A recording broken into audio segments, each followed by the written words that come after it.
Morning.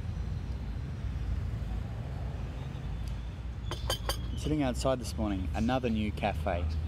The owners of my local are away in the US at the moment, and their cafe's not opening until later, and it's closed on some days, so I'm out exploring. This morning I wanted to talk about a lot of the different ways we discovered the journal could be used. A lot of the different situations, emotional states, a lot of the aspects of people's lives that they didn't realize would come up when they started using the journal. A lot of the aspects of my life that I didn't really think I'd be writing on, and I write about everything. So today's a fairly short video, just looking at a lot of scenarios, a lot of the different ways that the journal can be used. One of the reasons why I want to do this is when I approached a lot of the people for the experiment and chatting to a lot of people normally, many people turned to me and said, I've never kept a journal. I don't write, I don't like to write, I don't like to keep a journal. Now, I understand this. Like, it's one of those things people start at an early age and they do it all their lives, or they avoid it. In this age of technology, writing is becoming a bit of a lost art form. So it's one of the reasons why I've actually kept the journal plain as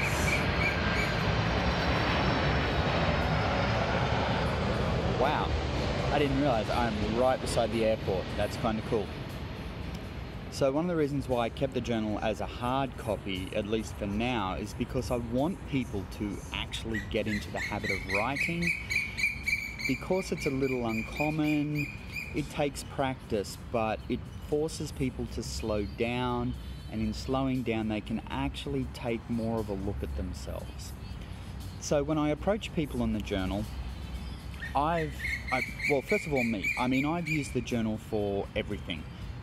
From a young age, like when I was having challenging thoughts growing up, when I was angry, when I was sad, when I was self-medicating, when I was pretty destructive to myself and to those around me. I suffered a lot from depression, and I had a lot of suicidal thoughts growing up. Completely different story. So I've written on all kinds of stuff. But as I got older, like, adulting takes over, and I had to start writing about work and relationships and love, going through a divorce, losing my job, moving to another country. These are all things I've mentioned. But when I gave the journal to other people and spoke to people during the experiment, I was amazed at the sorts of things that people were using this journal for. And this is what I want to chat about, because a lot of people have this idea that a journal is all about connecting with your emotions and only talking about the things that are going wrong in your life or things like that. And it's not the case. Some of the people I gave the journal to were very artsy type people. Now, again, as I keep saying, there's a paradox of positive and negative. So some of the people that were using the journal, one girl in particular, knowing her growing up, she was an amazing artist. Like, I used to love looking at her artwork. And she had got into other forms of art, but she was telling me that there was something inside her that wanted to get back to drawing, but she couldn't quite find the muse or the inspiration to do that. So her path on the journey was, she was very much using the journal to inspire herself. She would wake up in the morning, write in her journal, and then go out and just look at the world in a different way, looking for inspiration to help trigger her muse. And she did. She picked up a paintbrush, she picked up a pencil, and she started drawing again. And it was fantastic because she was telling me about this journey of rediscovery that she was going through. So, like, looking for inspiration, that's one way to do it. I had people who are in a pretty tough position relationship-wise. So they were looking at where they are right now and the challenges that are going through, like everything from just being in a toxic relationship to having toxic friends to actually going through a divorce, which triggered while they were writing in the journal. So like this is a big spike in negativity, but what the journal allowed them to do was to actually sit and assess where they were at. They were able to put down their emotions of the situation, because this is one of the most emotional things you can ever go through in your life. But then they broke it down and they actually looked at, what were the advantages of staying, what were the advantages of not staying, and were they making the right decision? And having done that, they realized that they were on the right path, and they just needed to actually look at what they were doing and put that into action.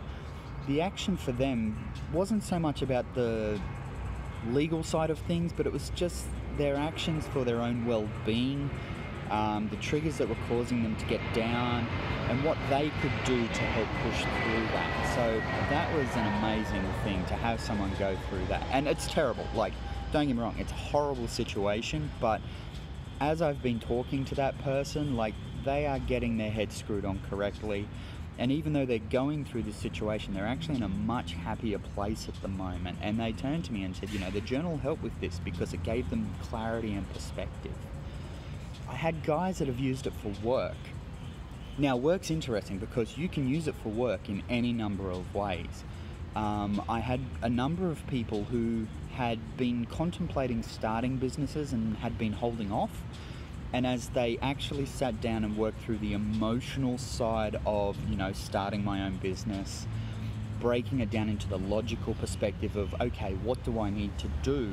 And then implementing action to actually start working towards putting that business in place. And a big part of it was fear. I talk about fear a lot. A lot of stuff I say is negative, but it's always pushing towards something positive.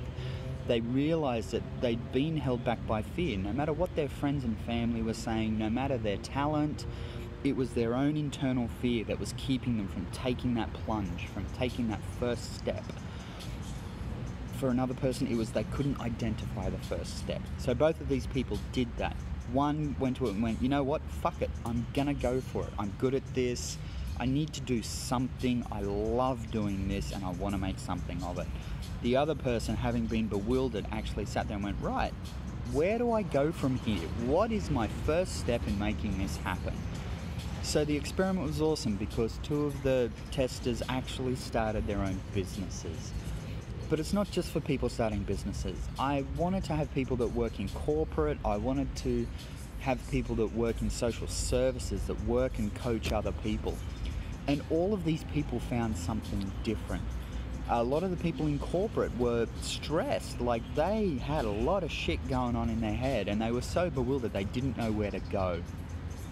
So chatting to them, the journal gave them the perspective of realizing that it's just a job. It's just money. Like, you work to live. You don't live to work. But they were so overcome by everything that they just felt disconnected.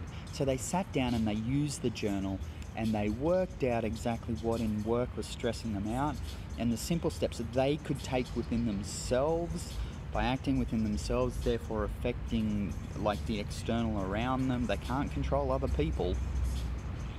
And it started to give them perspective on their jobs and actually made it a bit easier for them day to day. Or I had people that were social workers who actually deal with trauma patients and like counselors, and I really wanted to get their feedback because this journal is all about helping people. So having a professional come in and actually test it for themselves and look at how they could implement it with their patients was amazing. And I was so happy because everybody came back and, you know what? We see a use for this for ourselves in our work life, in our personal life, in our mindset, our emotional state. We can see it, and we would like to actually look at using it with our patients because it's a step-by-step process that will help them identify and move forward. These were just a few of the areas that I wanted to test the journal in, but I wanted to chat about different aspects because we have this mindset of I don't journal. But journal is not about being hairy-fairy emotional. It's about putting application and practice into life, and that's what the journal is about. So thank you. More soon. Talk to you guys later.